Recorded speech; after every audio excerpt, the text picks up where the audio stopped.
Hello everyone, today I want to talk about how the US military has admitted to shooting down its own fighter jet. Are they choosing to announce this now as a way to pave the way for winding down their military operations? In addition, the US has released its national security strategy, which marks a major change in Taiwan's status. Peace in the Taiwan Strait now serves the interests of the US chip supply and the smooth flow of shipping routes. The United States has released its latest national security strategy, and as expected, there are major policy changes. This document is a total of 33 pages. Excluding the cover, Trump's signature forward, and the table of contents, there are 29 pages of actual content. Right at the beginning, Trump's open letter claims that there has never been a time in history when an administration could achieve such dramatic changes in such a short period. This is indeed the case. Compared to the national security strategy released during Biden's era in 2022, this new strategy marks a significant shift, essentially announcing that the US is retreating back to the Western Hemisphere. Trump's national security strategy has 4 main points. First, US national security and border control are extremely important, mainly targeting issues like immigration and anti-independence groups. Second, the Western Hemisphere and the homeland are the top priorities for the US, signaling a revival of the Monroe Doctrine. Third, there is a focus on economic security, specifically targeting the reindustrialization of the US and the establishment of independent supply chains. Fourth, the Indo-Pacific region is considered secondary in the eyes of the US-China, which was previously seen as a survival threat to the US, is now downgraded to an economic competitor. As for maintaining peace in the Taiwan Strait, allies are expected to share the financial burden. In fact, out of America's 248-year history, it has spent about 150 years in isolationism. This accounts for 2/3 of American history. The remaining 1/3, the so-called era of neoliberal globalization, is actually just an anomaly in US history. The main point of this document is that America's strategic focus will shift back to the Western Hemisphere, that is, the Americas. The top priority for the US will be to implement a Trump-style Monroe Doctrine, aiming to restore American dominance in the Western Hemisphere. They will work to prevent non-Western Hemisphere competitors from deploying military forces or other threatening capabilities, or from possessing strategically important assets in their hemisphere. This basically means going back to the way it was. 200 years ago, the Americas were considered America's Americas, that kind of rhetoric. The most crucial part is the adjustment of US military deployments. The document states that the US will adjust its global military posture, focusing on urgent threats within its own hemisphere while reducing its presence in theaters that, over the past few decades, have become relatively less important to US national security.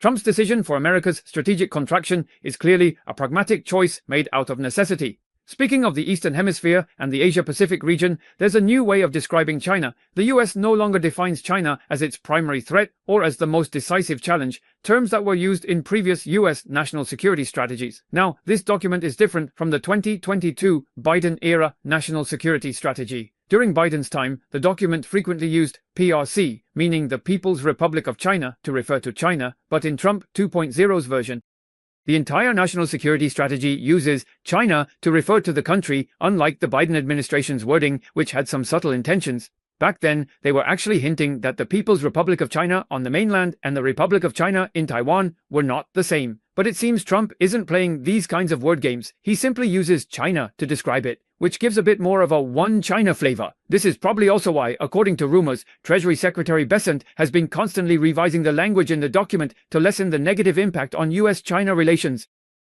The National Security Program document states that since 1979, when China and the US first established relations, one side was a mature, wealthy economy, while the other was one of the world's poorest countries. But now, it has become an almost equal relationship. This kind of statement about China and the US being nearly equal is unprecedented. If you compare it to Trump's previous mention of the G2, that is, the two major powers, this is a corresponding stance. The document also acknowledges that China has adapted to the changes in US tariff policy since 2017 and has further strengthened its control over supply chains. By saying this, the US is in fact admitting its failure in the trade war against China. China's countermeasures have forced the US to adjust its China policy. Looking at the overall approach of the document, China is no longer seen as America's primary threat. The US will now view China more as an economic competitor, and it declares that the economy is the ultimate stake. This clearly represents a de-escalation of the adversarial stance between the two countries, which is quite significant. It also means that the US and China are moving from comprehensive hostility, especially military confrontation, down to economic competition. Competition means that the adversarial relationship is cooling down, and there's no longer that sense of imminent war. When talking about the Indo-Pacific region, he said that the Taiwan issue is a focal point, partly because Taiwan holds a dominant position in semiconductor production. However, the more important reason is that Taiwan provides a direct passage through the second island chain, and it divides Northeast Asia and Southeast Asia into two distinct regions. 1/3 of global shipping passes through the South China Sea every year, which has a significant impact on the US economy. Therefore, it is crucial to suppress conflicts in the surrounding area. Ideally, this should be achieved by maintaining military superiority. This is an urgent priority. The document also states that a military force capable of countering aggression anywhere along the first island chain must be established. At the same time, it emphasizes that the US military cannot and should not shoulder this responsibility alone. America's allies must increase their contributions, and more importantly, they must actually fulfill their commitments and make greater contributions to collective defense. In this document, the way the highly sensitive Taiwan issue is addressed is particularly disadvantageous to Taiwan in several respects. First, the mission is not elevated to suppressing conflicts around the Taiwan Strait. Instead, the goal is to protect America's semiconductor supply and keep US shipping lanes open, rather than to defend Taiwan itself. This leads to the US not supporting any unilateral actions that would change the status quo in the Taiwan Strait. This means the US does not support the mainland using force to unify with Taiwan because that would cause conflict, but at the same time, the US also does not support Taiwan independence, as that would also provoke conflict. In reality, as long as the US does not secretly support Taiwan independence, the situation in Taiwan will cool down. Second, the report says that suppressing conflicts around Taiwan, ideally, is about maintaining its military advantage. This is equivalent to the US, for the first time, estimating that it might be surpassed by China militarily in the region, so it has to state ideally.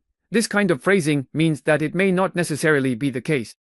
Third, the US claims it wants to build a military force capable of repelling aggression anywhere along the first island chain. The US military cannot and should not accomplish this mission alone, which is essentially a call for its allies in the first island chain to all chip in financially. Taiwan, Japan, South Korea, and the Philippines all need to significantly increase their defense spending and contribute more to military expenses, especially by purchasing more American arms. Otherwise, the US will no longer provide protection. This statement puts more pressure on America's first island chain allies than on China, indicating that the US is partially withdrawing from the Asia-Pacific region.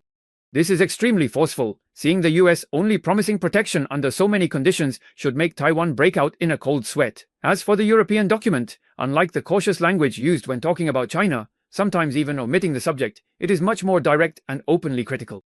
It claims that there is already a huge ideological gap between the US and Europe. The European continent is in economic decline and, more seriously, is facing the harsh reality of being a region on the brink of civilizational extinction. The document even states that, in the long run, at the latest within a few decades, some infertile member states will become countries where non-European populations are the majority. This is highly likely, and the document even directly challenges the EU.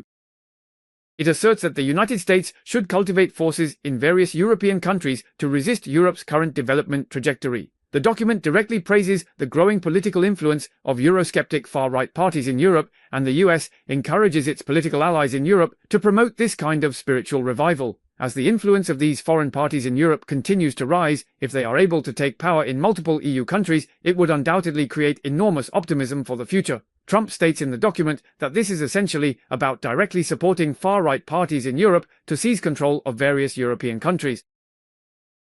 To sum it up, first, after reviewing the new version of the US national security strategy, it shows that America's strategy has undergone a major shift. Isolationism is making a comeback, and the US will gradually pull back to the Western Hemisphere, reducing its military involvement in Europe and even in the Asia-Pacific region, leaving local countries to foot the bill themselves. Second, the US has downgraded China from its primary threat to merely an economic competitor, which has eased the adversarial relationship between the two countries. So it's not surprising that US Treasury Secretary Bessent recently said that China is an ally. Third, during the Biden era, Taiwan's importance to the US was because it was considered a so-called democratic regime, so the US needed to support Taiwan. But now, in Trump's eyes, Taiwan only serves a functional purpose for the US. America does not want a military conflict to break out in Taiwan in order to keep the shipping lanes open and to avoid affecting the US supply of semiconductors. Nothing more than that. The US does not agree with mainland China using force to reunify with Taiwan, but the US also does not support Taiwan confronting mainland China. This implicitly means that the US will not support Taiwan independence or any moves to provoke conflict. You could say that, in the eyes of the Trump administration, Taiwan's status has already been greatly devalued. Fourth, Trump is unpredictable. We can only take this national security strategy document as half reliable for now, but if things don't continue down this path, Taiwan will be out of luck, and the US also won't support Japan in confronting China. Another piece of news that's quite shocking is that the US has, for the first time, admitted to having shot down its own fighter jet. In December last year, when an American F-18 Super Hornet fighter jet was destroyed in the US, investigations were launched into 3 separate Super Hornet incidents that happened before and after. The US Navy's December 4th report on 3 incidents from December 2024 to May 2025 aboard the USS Truman Group. According to CCTV News, citing informed sources, all 3 Super Hornet fighter jets involved in this series of incidents have not been recovered by the US. The most shocking case was when the US military shot down its own fighter jet. According to the US military's investigation report, the incident began in December 2024 when the USS Truman aircraft carrier carried out its first strike against Houthi targets, after which it was counterattacked by missiles launched by the Houthis.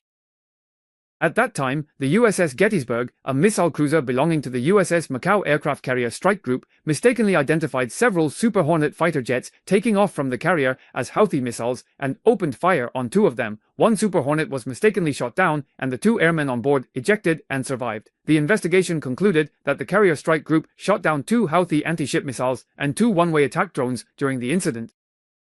It was reported that there were other Houthi attack drones in the air. The report concluded that the incident was mainly due to insufficient training of the personnel in the Gettysburg's Combat Information Center, as well as an over-reliance on technology. The US military investigation revealed that there was a lack of integrated training opportunities between the Gettysburg and the carrier strike group.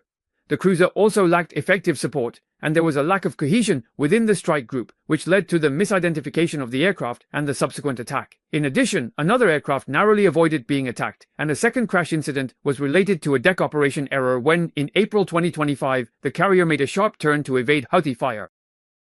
Inside the hangar, a Super Hornet fighter jet slid and eventually fell into the sea because the hangar door couldn't be closed in time and the deck's tilt wasn't communicated to the crew who were moving the jet into storage. When the carrier made a sharp turn, the jet slid and ultimately went overboard. The investigation found that due to the excessively frequent combat flight missions, regular cleaning work was affected, resulting in the deck becoming unusually slippery. The jet's brakes were also not effectively engaged, and the soldier responsible for braking lacked the necessary knowledge and understanding of the system. The third incident occurred on May 6, 2025, which was the same day Trump announced a ceasefire with the Houthi forces. On that day, when the Super Hornet fighter jet was landing on the carrier deck, the connecting lock in the arresting gear system was missing a securing component.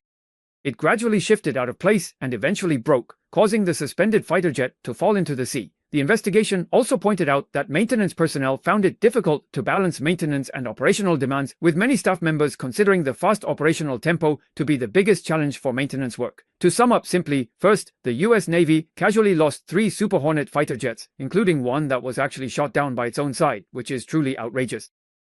A single Super Hornet fighter jet is worth as much as $90 million, so 3 of them add up to $270 million, which is equivalent to losing 2.1 billion Hong Kong dollars. That's really quite terrifying. Second, the Trump administration chose to release the investigation results of the crash on the same day as the announcement of the national security strategy, which is tantamount to admitting that the US military has serious problems. In other words, this is paving the way to scale back the US military's front lines.